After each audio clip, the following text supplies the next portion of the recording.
Am I reading this correct? Joe Biden tells donors he almost fell asleep at the debate, blaming his travel schedule. Didn't he have a week? Didn't they send him off a week? He had a week. What? He had in a week, y'all. He had the questions. They gave him the questions. He had enough time to go to bed, sleep. They even gave him a Red Bull with them gas station dick pills in there. What? Unbelievable. And that Red Bull was mixed with Gatorade, B12, gas station dick pills, and they gave him a shot in that right cheek because it hit the bloodstream faster. What? Unbelievable. Someone says he is blaming his travel schedule for making him sleepy. He has no business being president. That's a 24-hour a day, everyday job. I don't think he works 6 hours a day every day now. Who is running the country?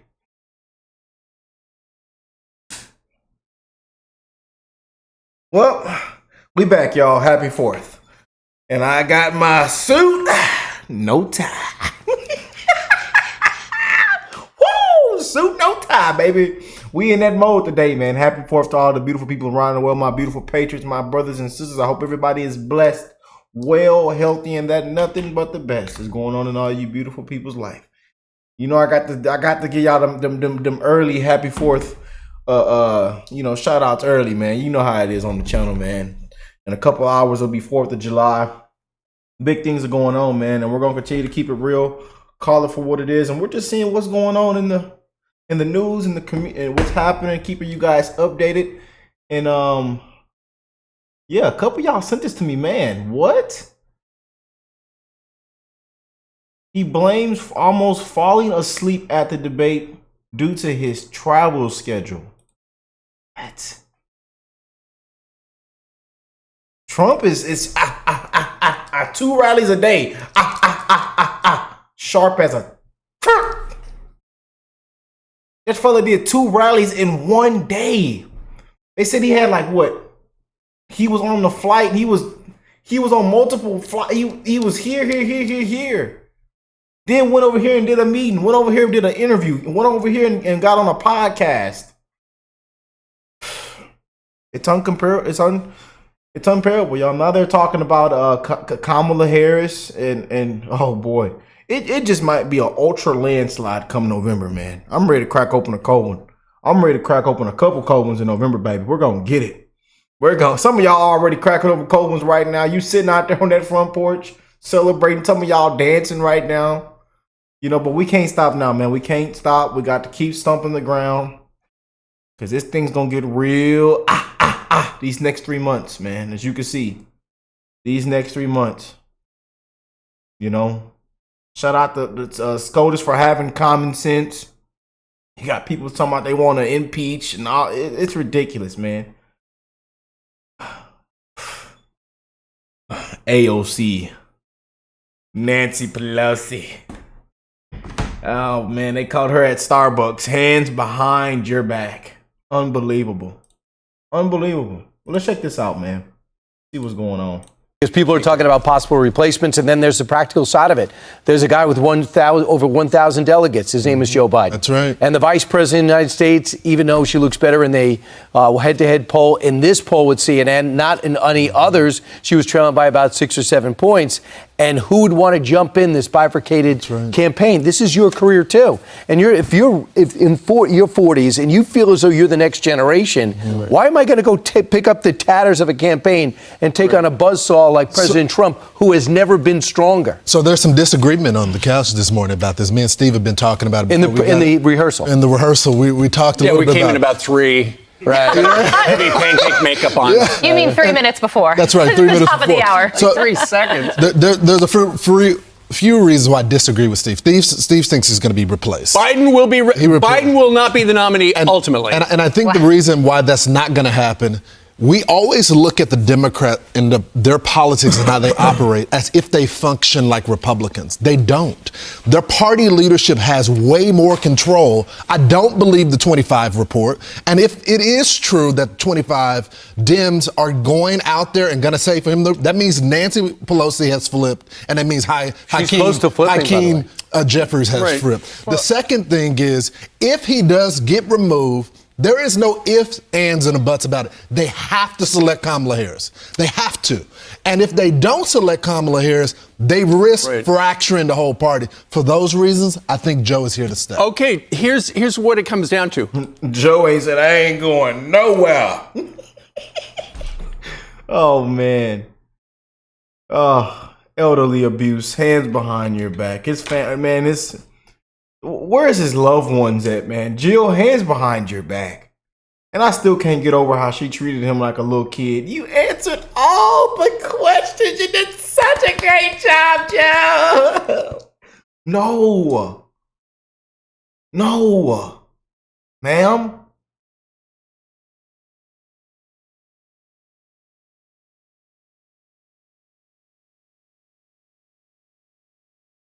And then you know, and it hurts because you feel bad when you see all the memes and everything that's being posted on Facebook, TikTok, Instagram, X, and you know,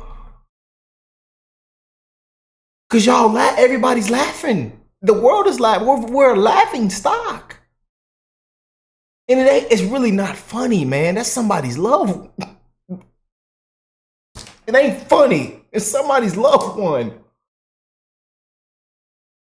Poor fella is mumbling, stumbling, falling down and can't get his sentences out. Medicare.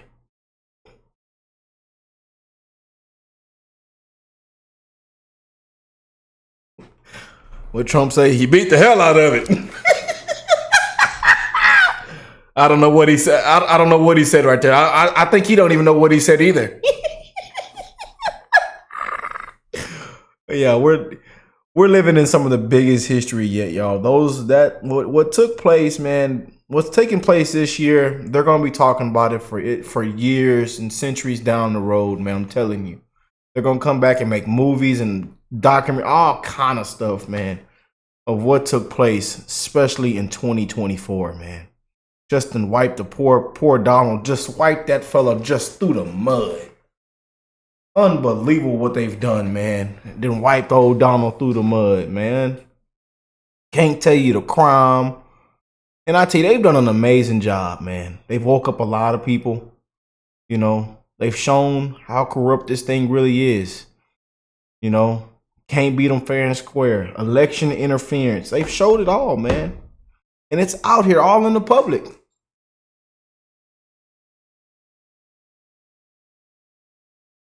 And that's why the polls look extra. They look, everybody's leaning towards Donald. They're waking up. But we can't stop now, y'all. We can't rest now. Foot on the gas. We can't get our foot off the gas, man. We cannot get our foot off the gas. And then all these weird the tweets that they put out. It's just ugh. President Trump's going to do this. He's going to do that. He endorses this. He supports this. And come to find out, Trump doesn't. Y'all just want him to seem as such a bad, evil guy. It's disgusting how they spin and twist things, man. You know? How they've blamed this fella for this and this and that. Then when the footage actually comes out, and he told you, and then come to find out Trump was right all along. Damn. But hey, they hate him, huh? They hate him. So if they hate him, they rather vote because they simply hate the man. That's the only reason they don't want to go for him. What? It's bigger than that, man. Look at the world. Look what's going on. Look at what's going on in America, man. America isn't America anymore. and then be the same people complaining. Same people complaining. When time, especially when as hard as times are now, same people complaining. As nothing's being done. Did you watch Thursday night? That guy was terrible. He stunk. Yesterday, everybody continued to spin. Well, KJP did. He had one bad night. It's one bad night, but he's got these really good policies. Ultimately, what all these Democrats are starting to do, and these 25 Democrats who Reuters is talking about are those frontline Democrats in purple districts, and their political future is in peril. So rather than back a guy who they feel is going to lose, they're saying, you know what, we're going to write a letter and say, maybe you should take yourself out. Ultimately, what they're trying to do is they're trying to convince him to bow out. Because if there's a fight, it's going to be too complicated. Yeah. But ultimately, here's what it comes down to. On one of the Sunday shows, Joe Manchin was supposed to be on one of the Sunday shows, and he was going to come out and say, I know I've worked with Joe Biden for decades. But Joe Biden has got to step aside and let somebody else take over. He got the full court press by Chuck Schumer and other top Democrats, and they said, you cannot be you can't do this to Joe. You've been a friend too long. Tammy Baldwin, who is the senator in Wisconsin, Joe Biden is going to her hometown on Friday. Suddenly, she's not going to be there because of his scheduling. Well, listen, I think that it's just amazingly 4 months before the election, it's too early to tell. And this report of 25 Democrats, it really hinges on the schedule that was released by Karine Jean-Pierre yesterday, where she says he's going to do the interview on ABC. We're going to have a press conference for NATO next week in Washington, D.C. If he has big mistakes during those two public events, I don't even think it would be up to Joe Biden and Jill Biden anymore. If there is a tidal wave of Democrats that say, you got to go, they are representing their constituents, the American people, and that will be the determining factor. Incredibly, Joe Biden was at a campaign event in McLean, Virginia yesterday, and he made an admission that will make things even worse for him today. Here's the quote. He said, I decided to travel around the world a couple of times shortly before the debate, and then I almost fell asleep on stage. What he's talking about is going to France for the D-Day anniversary, and also Italy for the G7 summit. Back and forth. The last time he was in Europe, that trip that he was talking about, was 13 days before the debate. He had 2 weeks to recover. So he's saying he fell asleep on stage. So there's a couple of... They gave you a week. They sent you off with the questions and they gave you refreshments and energy boosters, and you got to get good night's sleeps. What? Biden blames the debate performance on travel schedule. Says he almost fell asleep. What? You just can't make this up, y'all. You just can't make this up. You just can't. Things happening. Number one, he's still not telling the truth. He said he almost fell asleep on stage, which is unbelievable, unless you're on some type of cold medicine that should be NyQuil. That NyQuil. For you to fall asleep. Number two, that NyQuil or that Benadryl, patients. You know that NyQuil or that you take one of them Benadryls, they come knocking at the door. They knock you smooth out. Bam, hit you upside the head. You go straight to bed. Straight to bed with that Benadryl. Boy, that NyQuil or that Benadryl, boy, you don't wake up till next Friday. Also came out the revelation that when he was doing his rehearsing, he didn't start before 11 and had to take a nap in the afternoon. And that is after his trip, which he chose to go back and forth on, to go to a Juneteenth event, go back and forth, not go to the Ukraine peace summit, but go back to a glitzy fundraiser. What I find offensive is that story in the New York Times where they detail all of his mistakes and the people behind the scenes saying that Joe zones out. He goes catatonic or rigor mortis at a fundraiser. Then they say overseas European ambassadors and officials saying that he seemed out of it, that the president of Italy knew that he was.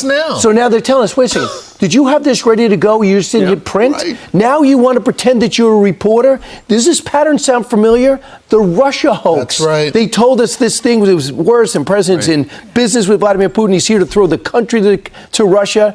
Then it turns out not to be true. They move on, they have their trophies, and they go. Laptop. Now they're finding out all these things that we've been reporting on. And Jackie Heinrich and your son asking these questions, but isolated. And I was like, look at these crazy people asking these questions. Cheap fakes. Now they're asking the same question. They don't remember that we know that they sat on their hands. So Jackie goes within the briefing, and she gives them the opportunity. By the way, I think it's totally cowardly to send the press secretary out there. There's nothing that she would have been able to say to defend. And she the never sat with them before going at it. And you know what, Lawrence, we just ran a soundbite with one of the reporters there who had a good point. If the president wants to prove he's okay, he could just come out. Come down here right now and talk to us. And it's like, can't really do that. But Steve, the real point was Jackie gave them the opportunity to take back some of the comments. You came at us. Cheap fakes. You came at her. You said it was cheap fakes. You said it was misinformation. Right. That, as she said, there was a campaign to attack the president. Well, and now we know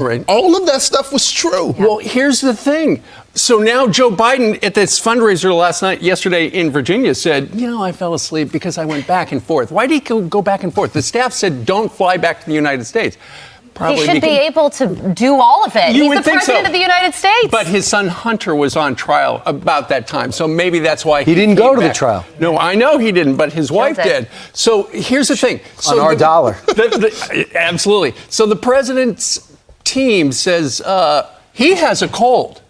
He has a cold. And then yesterday he goes, I was tired. Yeah. Which is it? Well, pick a lane. listen, so yesterday, Karine Jean-Pierre had the absolutely impossible task of getting in front of the media who, a little bit less than a week after the debate, people have so many questions. The media is raring to go, and they actually asked her the tough questions. Take a listen to some of the fiery questions that the media had for KJP yesterday. Watch this. Why can't he just come down here? The briefing room's 30 seconds away. Yeah. Why can't he come down here and assure us and the American people that he's okay? After the debate, did the president get examined by a doctor or did he get a neurological scan? Is anyone in the White House hiding information about the president's health or his ability to do the job day to day? Was he okay? What happened? And we've now gone several days where he has only done teleprompter comments. This year, the president has done more than 40 interviews and unscripted, right? Those interviews are unscripted.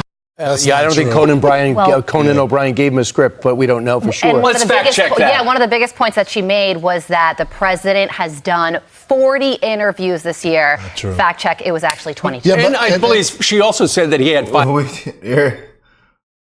We all lying, huh? Everybody just don't know what's going on, man. This is bad, man. This is just a complete embarrassment. We've become a laughing stock, man. I'm sorry, y'all.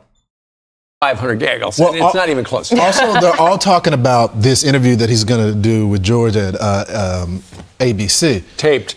It's taped.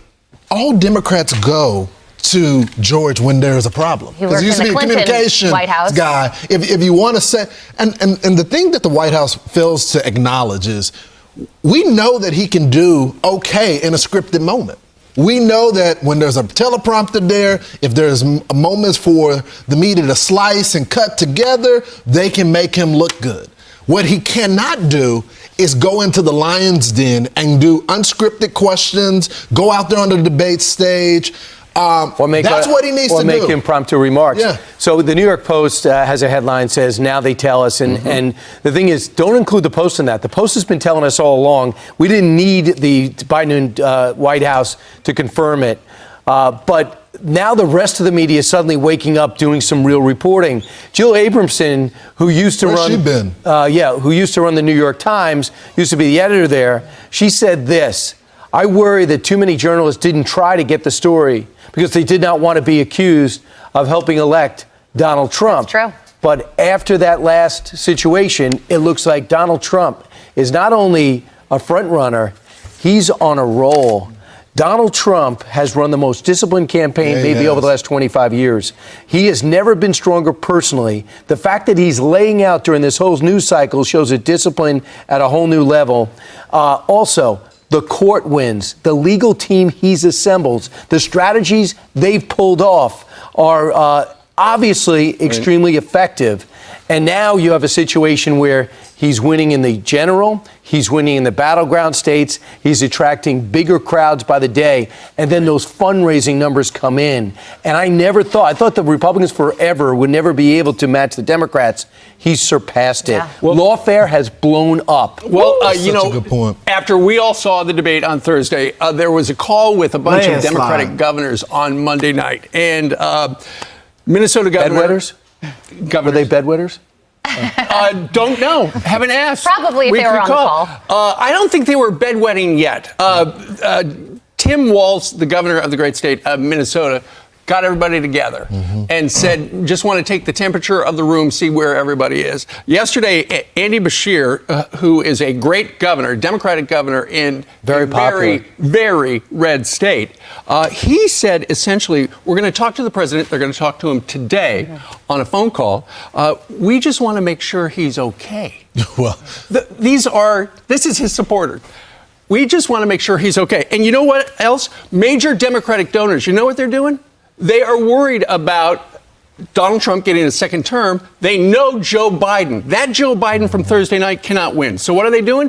They are putting all their money, they're shifting their money now away from the presidential lower ballot. into the Senate and the House as a firewall against a second Trump term. To Brian's point, if I could use a football analogy, Donald Trump is in the pocket right now as a quarterback. He's not, typically, he'll be going on social media, going crazy on people. The bombast would be there. But he realizes that it's time to build the party. And I honestly would suggest to the former president, don't even mention Joe Biden at this point. I mean, it's irrelevant at this point. The American people have seen him. They said, it is about unifying the country right now, showing that you're stable. What are you going to do? Name cabinet members, name your VP, do whatever. You don't even have to focus on him. Everything that you have been saying for years about Joe not being prepared for the job, the American people got to see for themselves. You don't even need to mention it anymore. And Steve, go ahead. Well, I was going to say, did you see the CNN Very poll good yesterday? point. His approval rating, President Biden's, is at 34%. 75% of Democrats say that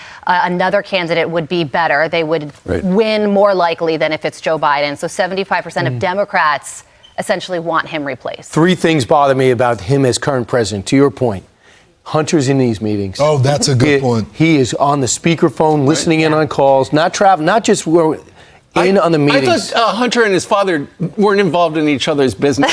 But he's the least qualified, especially because we don't know whose cocaine that is too, number two, he's the least qualified person. It is not up to the president to put his son as his advisor. That is a no-go zone. Well, his wife is his top advisor. At least she has not spent 15 years with hookers and crack, as far as we know. And also, we know he just got convicted, and he's about to be destroyed, I think, in that tax case. And number two is, he said we're giving $65 billion to Ukraine to build their electric grid? Really? And also, he told Benjamin Netanyahu, if you hit back in Iran, you're on your own. So this is the decision he's making. You're on your own after Iran's bombed. All right, let's make it a dollar bet. Okay. I bet Joe Biden is not the nominee. And I bet that he stays in. All right. $1. $1. You heard it, folks. One George Washington. Damn. Boy, this thing's getting interesting every single day. Every single day, man. I just can't believe that, though. Blames debate performance on travel schedule. Says he almost fell asleep.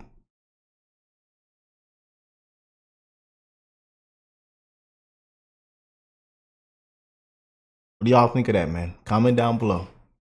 God bless you all and your families. I love you guys, man. Happy 4th. Catch y'all in the next one, man.